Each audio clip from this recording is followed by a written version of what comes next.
मैं डॉक्टर सचिन शुक्ला और आज हमारे सामने बच्चों एक बहुत अच्छा सा टॉपिक है जिसके क्षेत्रमिति और उसके माध्यम से हम जानेंगे कि आयत, वर्ग, समांतर चतुर्भुज, समलंब चतुर्भुज क्या क्षेत्रफल किस प्रकार से हम ज्ञात कर सकते हैं मजे मजे में, बहुत आनंद के साथ। अब देखिए ये हमारा एक आयत है तो इसकी लंबाई देखिए, गिनिए खाने कितने हैं, 1 2 3 4 5 6 और इसकी चौड़ाई खाने गिनिए 1 2 3 4 5। अब एक तरीका तो है कि मैं इसके अंदर जितने वर्ग हैं सबको गिनूं, और एक तरीका क्या है कि इसकी लंबाई यानी वर्ग कितने 6 और इधर के वर्ग कितने 5, यानी 6 की 5 से गुणा कर दूं तो 6 पंजे 30, ये 30 वर्ग हो गए। तो आयत का क्षेत्रफल कितना, लंबाई गुणा चौड़ाई। अब त्रिभुज का क्षेत्रफल हमें ज्ञात करना है, तो अगर इस कोने से इस कोने को मिला दूं मैं तो देखो ये जो बचा, आप ये क्या आकृति बची, त्रिभुज।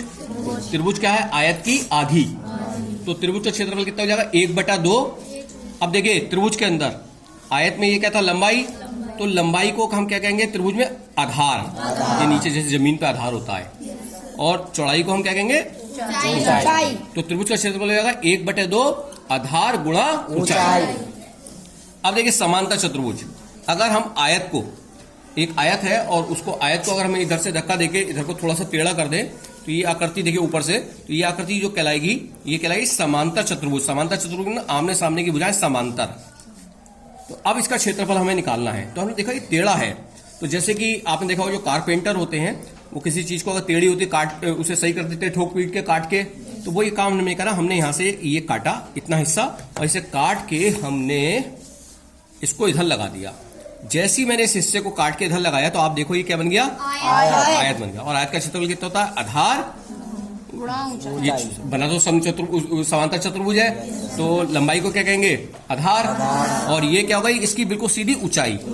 तो इस समांतर चतुर्भुज का क्षेत्रफल कितना हो गया, आधार गुणा ऊंचाई। देखिए जब मैंने इसे काट के लगाया तो देखिए आकृति कैसे बन गई, आधार, वो आयत बन गई। तो इसका क्षेत्रफल कितना हो गया, आधार गुणा ऊंचाई। अब इसके बाद हम ये देखते हैं समचतुर्भुज का। अब समचतुर्भुज के क्षेत्रफल में अगर हमारे इसके विकर्ण देखे हो, विकर्ण का मतलब क्या है, आमने सामने की भुजाओं को अगर मिला देंगे, हम रेखा खींचेंगे एक रेखाखंड, तो ये क्या बन जाएगा, विकर्ण कहलाएंगे उसके। तो देखिए इसके अंदर एक विकर्ण तो ये हो गया और एक विकर्ण ये हो गया। मान लीजिए ये हमारा कोई समचतुर्भुज है। समचतुर्भुज के अंदर सभी भुजाएं उसकी समान है, समांतर भी हैं और बराबर भी है। तो अब इसका क्षेत्रफल हमें पता करना है। तो देखिए ये ABCD एक समचतुर्भुज है, तो इसको मैंने एक बार मोड़ा और उसके बाद एक बार और मोड़ा, तो ये आकृति कैसी बन के आई बताओ, त्रिभुज है। और त्रिभुज का क्षेत्रफल कितना तो आए 1/2 आधार गुणा ऊंचाई।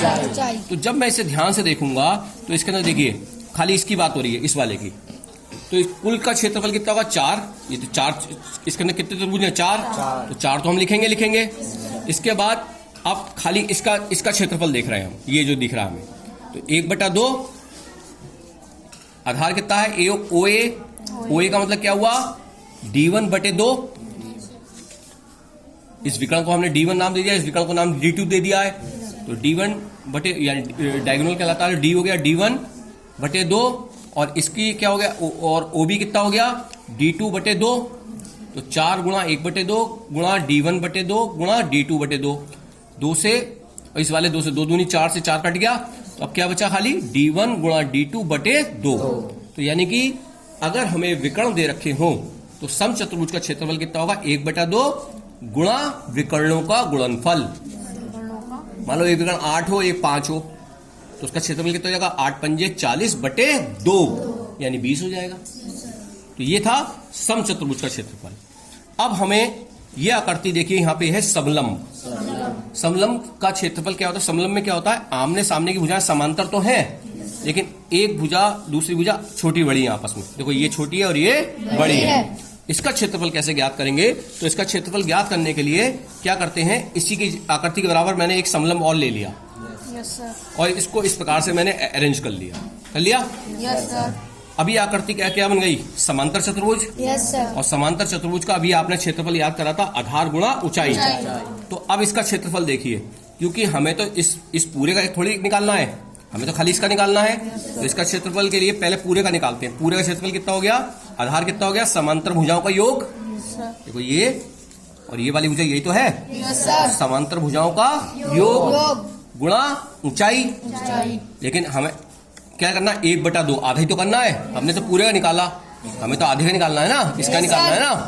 तो 1/2 गुणा ऊंचाई और क्या हो गया, समांतर भुजाओं का योग, यानी इन भुजाओं का योग। समझ गए? इन भुजाओं का योग करो, ऊंचाई और 1/2, यानी 1/2 गुणा ऊंचाई गुणा समांतर भुजाओं का योग। तो इस प्रकार से हम इस टीएलएम के माध्यम से बहुत सरल तरीके से क्षेत्रमिति के पाठ को हम पढ़ पाते हैं। देखा आपने, जाना? कैसा लगा बच्चों आपको? अच्छा।